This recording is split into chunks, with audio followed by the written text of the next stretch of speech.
जोया मामा मानदा नहीं, कर्मचारी को शुंडा नहीं। जोया मामा मानी जा, पुरानी पेंशन पाछू ला। 2 વર્ષ પહેલા હિમાચલ પ્રદેશના શિક્ષકોએ આ પહાડી નારા સાથે પોતાની માંગ મૂકતા વિધાનસભાનો ઘેરાવ કર્યો હતો।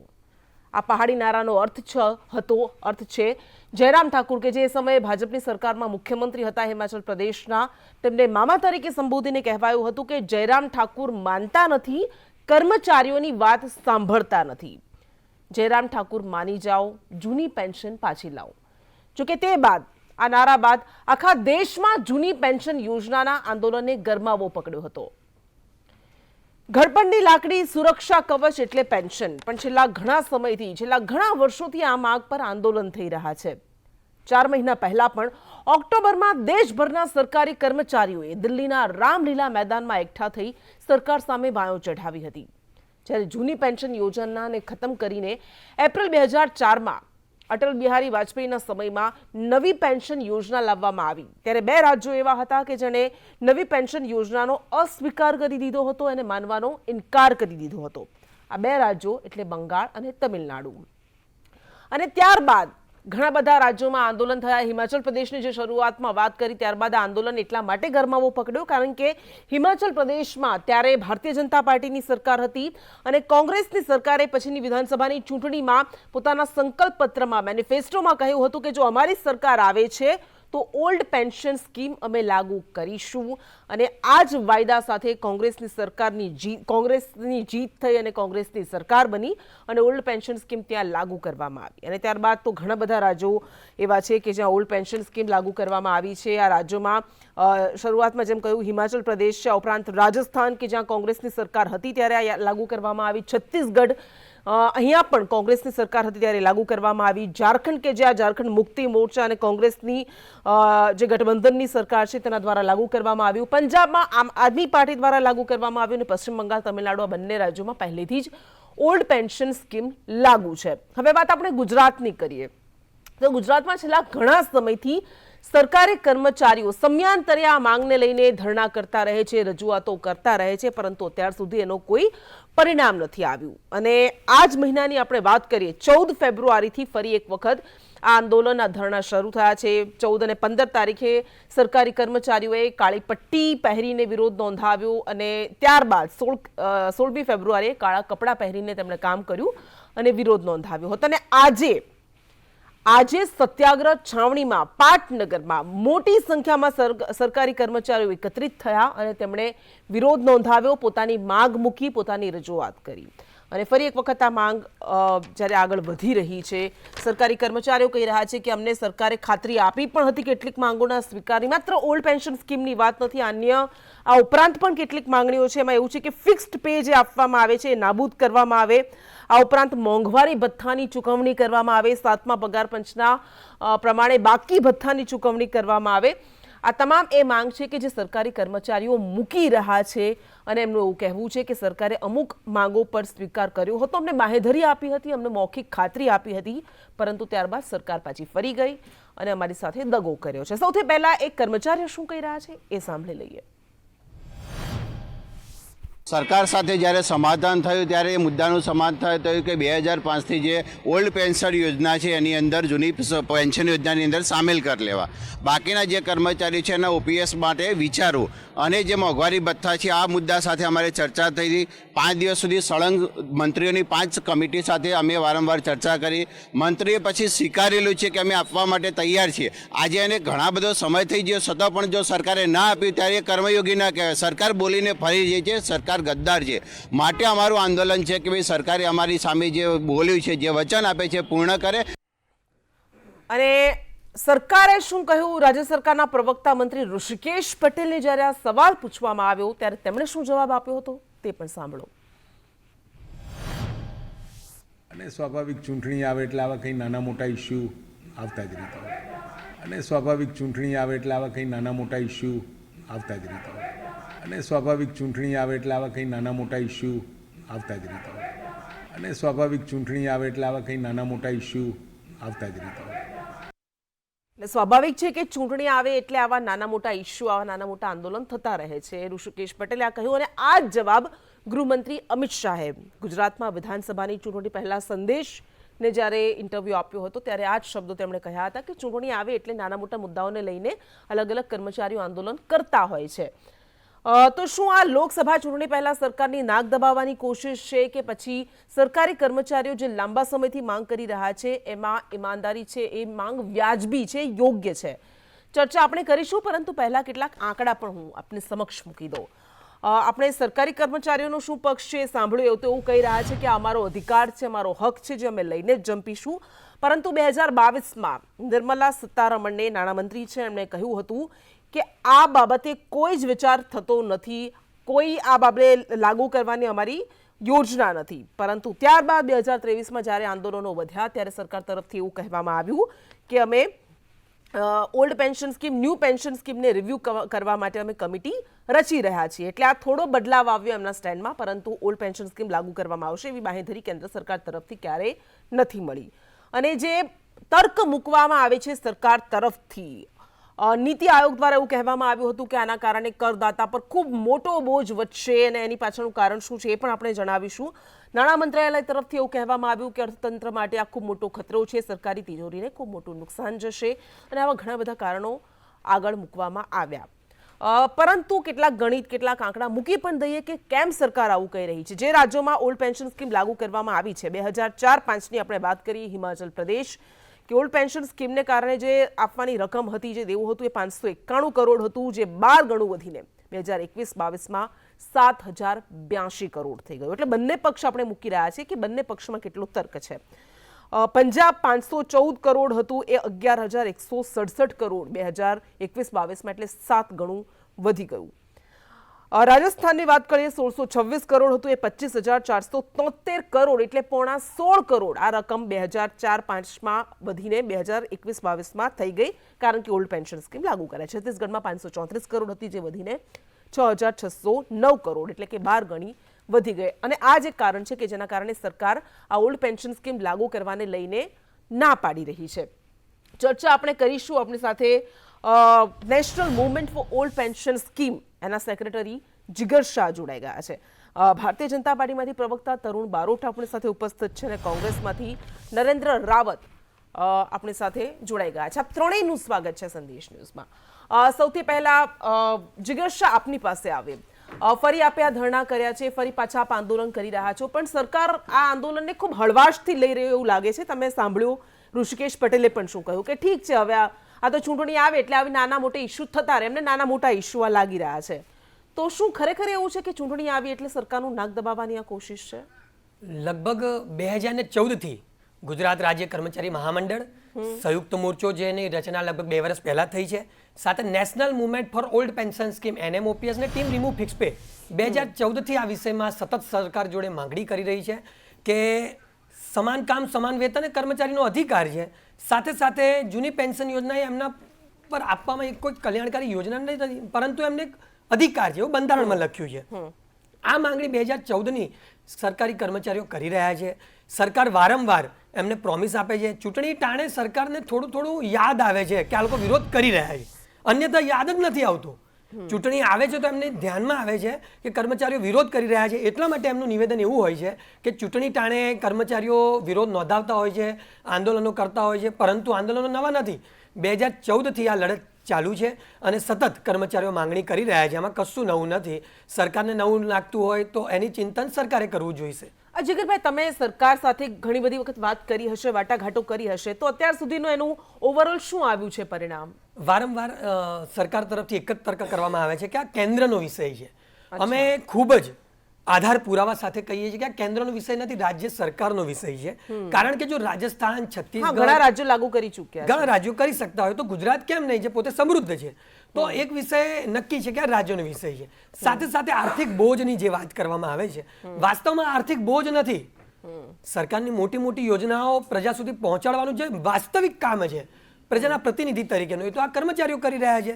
કોરોનામાં આપણે કામગીરી જોયેલી છે કર્મચારીઓની, કે જે એક એક યોજના, અનાજ હોય કે પરપ્રાંતિયોની વ્યવસ્થા હોય, બધું જ કર્મચારીઓએ જ કરવાનું હતું. ખાડિયા હોય, જમાલપુર હોય, સંવેદનશીલ વિસ્તારોમાં પોસ્ટિંગ હોય, ત્યાં કર્મચારીઓ જ હતા જ્યાં વિષય નીચે સુધી પહોંચાડતા હતા. તો આર્થિક બોજની જે વાત આવે છે સરકારની, આર્થિક બોજ કદાચ અમારા મતે જો પડતો હોય તો સરકારને અમે કહીએ છીએ કે આ અમારી સરકાર છે, અમે એને માનીએ છીએ. તો આ મોટા મોટા હોર્ડિંગ્સ અને બેનરો કે મોટા મોટી સભાઓમાં જે ખર્ચ થાય છે ને, એ ખર્ચા કદાચ ઘટાડી દઈશું ને તો સરકારી કર્મચારીઓને પેન્શન માટે રકમ સારી એવી ઊભી થઈ જશે. એટલે આર્થિક બોજ નથી. અને રહી વાત જો આર્થિક બોજ હોત તો માનનીય સાંસદ શ્રી, માનનીય પ્રધાનમંત્રી શ્રી, આપણા એક અગ્રણીઓ શા માટે જૂની પેન્શન યોજનાનો લાભ લઈ રહ્યા છે? ધારો કે આર્થિક આ બોજ હોત તો એ લોકોએ પણ કદાચ નવી પેન્શન યોજનાનો સ્વીકાર કર્યો હોત, પણ ના, એવું નથી. એ લોકો જૂની પેન્શન યોજનામાં જ છે. માત્ર ને માત્ર કર્મચારીઓ વર્ગ 1 થી લઈને વર્ગ 4ના એ જ માત્ર નવી પેન્શન યોજનામાં છે. એ લોકો જે જૂની પેન્શન યોજના લાભ લેતા હતા વર્ષોથી લે છે અને હજી લઈ રહ્યા છે. બિલકુલ.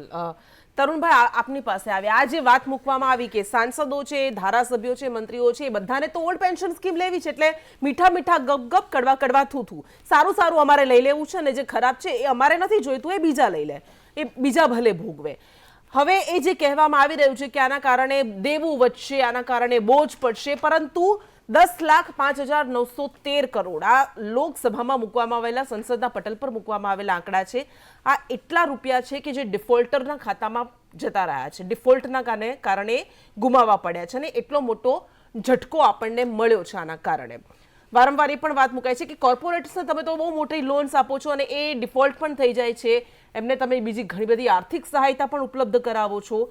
તો ખેડૂતોનો જ્યારે મુદ્દો આવે ત્યારે પણ આ વાત મૂકવામાં આવે છે. તો સરકારી કર્મચારીઓની આ જ વાત છે કે જો ધારાસભ્યોને અને સાંસદોને આપવામાં નથી બોજ નડતો તો પછી અમારા માટે કેમ? કૃષ્ણબેન, આપે જે વાત કરી ને બીજા વખતના, એટલે પેલી 2 ક્લિપ ચાલ્યા પછી જે આપે વાત કરી અન્ય પક્ષો જ્યાં રાજસ્થાન અને હિમાચલના અંદર જે આપવામાં આવ્યું છે, તો ભારતીય જનતા પાર્ટી અને વિપક્ષના અંદર મોટામાં મોટો ડિફરન્સ એ જ છે કે ભારતીય જનતા પાર્ટી દેશનું વિચારે છે, લોકોનું વિચારે છે. કર્મચારી સંયુક્ત કર્મચારી મંડળ પણ એક લોકો જ છે, અને સરકાર પોતે, સરકાર એનો મતલબ એવો થાય કે સરકાર પોતે તો કંઈ છે નહીં, મૂળ તો એમ્પ્લોયીએ જ કામ કરવાનું છે. ભારતીય જનતા પાર્ટીએ એ લોકોને જ કહ્યું છે, લોકોએ જ સોલ્યુશન આપવાનું છે કે આવું ના થાય. એના કારણે આનું સોલ્યુશન શું? અગાઉ જે એક કર્મચારીના એના મંતવ્ય મને કીધું ઘણો ટાઈમ થયો, ઘણો ટાઈમ એટલે સપ્ટેમ્બર કે ઓક્ટોબર 22માં આ ઇલેક્શન પહેલા એસેમ્બલી ઇલેક્શન પહેલા અગાઉ આ એક આવ્યું હતું, એના અંદર સાથે મળી અને સુપેરે એનું સોલ્યુશન પણ આવી ગયું હતું. એ સોલ્યુશનને ઇમ્પ્લિમેન્ટ કરવા માટે થઈ અને જે કહેવાય ને ફાઇનાન્સ ડિપાર્ટમેન્ટ આનું સોલ્યુશન શોધી રહ્યું છે. આજ નહીં તો કાલ આનું સોલ્યુશન આવશે જ. આનો રસ્તો કઈ રીતે થઈ શકે એ પણ સંયુક્ત બેન, હું એ જ કહું છું કે ફાઇનાન્સ ડિપાર્ટમેન્ટમાં પણ માણસો તો એમ્પ્લોય જ છે, સરકારી અધિકારી જ છે, વર્ગ 1 થી વર્ગ 4ના જ અધિકારીઓ બધા એના અંદર પણ બેઠા છે.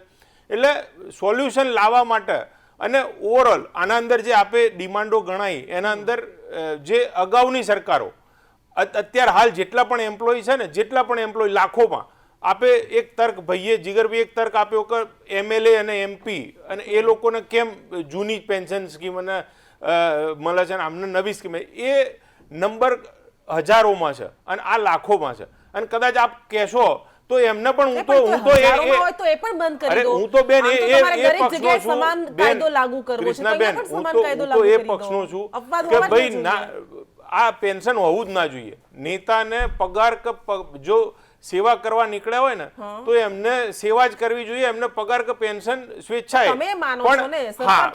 અરે પણ હું એ જ કહું છું બેન કે ખાલી ભારતીય જનતા પાર્ટીના કાર્યકર્તા અથવા ભારતીય જનતા પાર્ટીના નેતાઓથી કશું નથી થતું. એ જ્યારે પણ હોય છે ને ત્યારે બધા પક્ષો લોકો એ લોકોની ડિમાન્ડ હોય છે કે ભાઈ આ થવું જોઈએ, અને દરેકે દરેક નેતા સક્ષમ પણ નથી હોતા.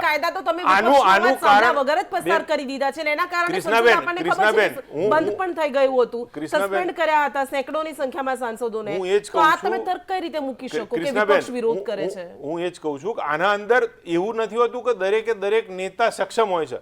અમુક નેતાઓ એવા પણ હોય છે કે સારંગી આપણે પશ્ચિમ બંગાળના એક નેતા હતા સારંગી, એ કેન્દ્રીય મંત્રી પણ બન્યા હતા, એમની પરિસ્થિતિ આપણે જોઈ હતી. એવા તો કેટલા હશે? હા હા, એટલે દરેક જ્યાં પણ થાય ને એવા જે 2-4% લોકો હોય, જો બંધ કરવામાં આવે તો એ લોકોને પણ તકલીફ પડે. એટલે ઓવરઓલ જોઈએ ને, આ તો તર્ક હું જ તો નથી. ભારતીય આ તો જનતા સરકારી પાર્ટી કર્મચારીઓ ભારતીય કેવા જનતા હોઈ શકે? પાર્ટીની સરકાર 156 જે આપી છે ને એના અંદર કર્મચારીઓ પણ આયા છે. કર્મચારીઓ અને આપ જુઓ કૃષ્ણબેન, 156 મળી જાય છે એટલા માટે હવે કોઈ એવું કૃષ્ણબેન, ડર હું નથી. એ કહું છું કે હું વર્ષોથી એટલે 1995-96 થી ઓવરઓલ જોઉં છું. જ્યારે એના પહેલા પણ પછી એનાલિસિસ કર્યું ને, તો પોસ્ટલ બેલેટ જે હોય છે ને વોટ, એ કર્મચારીઓના જ વોટ હોય છે. એન્ટી ઇન્કમ્બન્સી પહેલા જે હોતી હતી, એન્ટી ઇન્કમ્બન્સીના કારણે જે કર્મચારીઓના વોટ ઊંધા પડતા હતા અથવા નેગેટિવ આવતા હતા, નરેન્દ્રભાઈ મોદી જ્યારે સીએમ બન્યા એના પછી ગુજરાતના અંદર પોસ્ટલ બેલેટ પણ પોઝિટિવ થવા માંડ્યા, અને એના કારણે એટલે આ એક માંગ નવો નથી શબ્દ આવ્યો, સંભળાતી. એક નવો શબ્દ આવ્યો, પ્રો ઇન્કમ્બન્સી. જીગરભાઈ, એટલે એમને એવું કદાચ લાગતું હશે કે કઈ જરૂર નથી પ્રો સાંભળવાની. ઇન્કમ્બન્સી જે એક નવો શબ્દ આવ્યો, કે એ લોકો પણ સમજે છે કે ભાઈ ભારતીય જનતા પાર્ટીની સરકાર જ્યાં પણ જે રાજ્યમાં અથવા ભારત દેશમાં છે તો એ લોકો માટે કામ કરતી સરકાર છે. ઓકે. એટલે પછી તમે સાંભળતા કેમ નથી? એ તમને સમજે છે તો તમે એમને કેમ નથી ઇન્ટેન્શન બેન, જે ઋષિકેશભાઈએ વાત કરી ને કે આવા નાના મોટા પોતાના ઉપર એમનો કોન્ફિડન્સ કે ભાઈ અમારો ઇન્ટેન્શન ખરાબ નથી, કોઈનું અમારે ખરાબ કરવું નથી, એ પણ અમારી ટીમ જ છે. ટીમ ગુજરાત અથવા ટીમ ભારતની જ્યારે વાત થતી હોય તો એના અંદર ખાલી નેતાઓ નથી આવતા, કર્મચારીઓ પણ એના અંદર આવે છે. અને કર્મચારીનો ઇન્ટેન્શન, નેતાનો ઇન્ટેન્શન હંમેશા દરેકને ખુશ રાખવાનો હોય. એના અંદર પછી પબ્લિક હોય કે કર્મચારી હોય, એટલે એમના કોન્ફિડન્સના કારણે એમને કહ્યું છે. અને સારી રીતે સુપેરે આનો ફાઇનાન્સ ડિપાર્ટમેન્ટમાંથી જે પણ આવશે, નરેન્દ્ર રાવત પાસે જઈએ. આવીશું જીગરભાઈ આપની પાસે આનો જવાબ લેવા, પરંતુ નરેન્દ્ર રાવત પાસે જઈએ. નરેન્દ્રભાઈ, હિમાચલ પ્રદેશથી શરૂઆત થઈ હતી કે કોંગ્રેસે એ બાંહેધરી આપી કે અમે આવીશું અને આપીશું, અને ત્યારબાદ ઘણા બધા રાજ્યોમાં એક કોંગ્રેસ જ્યાં શાસન હતું કોંગ્રેસનું, એ કોંગ્રેસ શાસિત રાજ્યોમાં તમે ઓલ્ડ પેન્શન સ્કીમ લાગુ પણ કરી. પરંતુ 2004માં જ્યારે 1 એપ્રિલની વાત છે, અટલ બિહારી વાજપેયી દ્વારા યોજના લાવવામાં આવી હતી. પરંતુ આ યોજનાને આગળ વધારવાની જે સૌથી મોટી કામગીરી હતી એ તો મનમોહન સિંહે કરી હતી. એ સમયે નાણામંત્રી પી ચિદમ્બરમ હતા, તેમણે old pension scheme, new pension સ્કીમને લાગુ કરી હતી. તો પછી તમે હવે કેમ એવું કરી રહ્યા છો કે એ ઓલ્ડ પેન્શન સ્કીમ અમે લાગુ કરીશું? કારણ કે રાજનીતિમાં પાછું આવવું છે, સત્તા પર પાછું આવવું છે.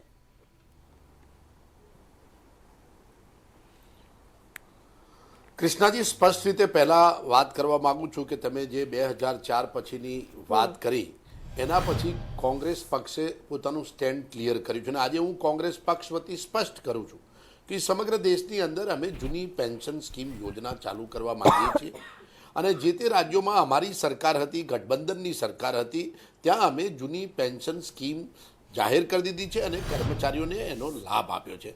એટલે ભૂતકાળની વાત તમે જે કર્યા પછી, જ્યારે 2004 કર્યા પછી એવું પ્રતીત થયું કે કર્મચારીઓના જીવનમાં ઓલ્ડ આ પેન્શન જે છે એ ન હોય તો એમનું જીવન જીવવું બહુ અઘરું થઈ ચૂક્યું છે.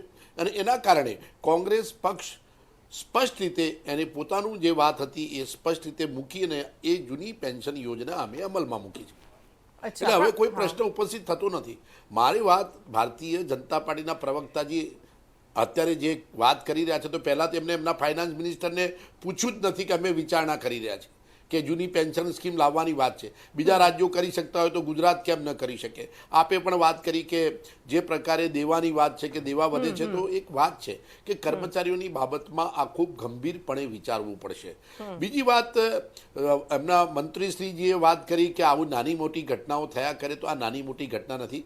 સમગ્ર દેશના કર્મચારીઓ, સરકારી કર્મચારીઓ ખૂબ દુઃખી છે. ફિક્સ પગારમાં પણ હવે તો નોકરીઓ ઓછી થઈ ગઈ છે. 6 લાખથી વધારે કેન્દ્રીય નોકરીઓ ખાલી પડી છે. પ્રાઇવેટ, ખાનગી કર્મચારીઓ, ખાનગી કામદારોનું તો ભયંકર શોષણ થઈ રહ્યું છે. ફિક્સ પગાર દ્વારા સમગ્ર દેશની અંદર દેશના આ નાગરિકોને ખતમ કરી નાખવાનું ભારતીય જનતા પાર્ટી કરી રહી છે, સ્પષ્ટ છે. હમણાં અમે દેશવ્યાપી 16મી તારીખે સ્ટ્રાઇક પાડી હતી ખેડૂતોના સમર્થનમાં. સમગ્ર દેશના તમામ ટ્રેડ યુનિયનો, કેન્દ્રીય યુનિયનો ઇન્ટુકથી માંડીને લગભગ તમામ અને દેશના 10 મોટા યુનિયને અમે સ્ટ્રાઇક પાડી. નહીં, પણ આજે પરંતુ નરેન્દ્રભાઈ આજે જે એક તર્ક પ્રકારે મૂકવામાં આવ્યું છે ને એમાં ઘણું બધું ભારતીય સત્ય પણ છે જનતા કે પાર્ટીની 12 સરકારે ગણું 13 નુકસાન ગણું એ વધી ગઈ, એ રકમ વધી ગઈ અને ના, ના, એના મારા કારણે બે આર્થિક વાત ઝટકો મને મૂકવા પડશે, દેશો, બોજ બે વાત. વધશે, તો એનું બીજી સોલ્યુશન શું ભારતીય લાવશો? જનતા પાર્ટીના સત્તા પર તો આવી પ્રવક્તાશ્રીએ જશો કહ્યું. બાંહેધરી આપીને, પણ પછી આ શું કરશો તમે? અર્થતંત્ર ગબડશે તો એનો ઉપાય શું આવે?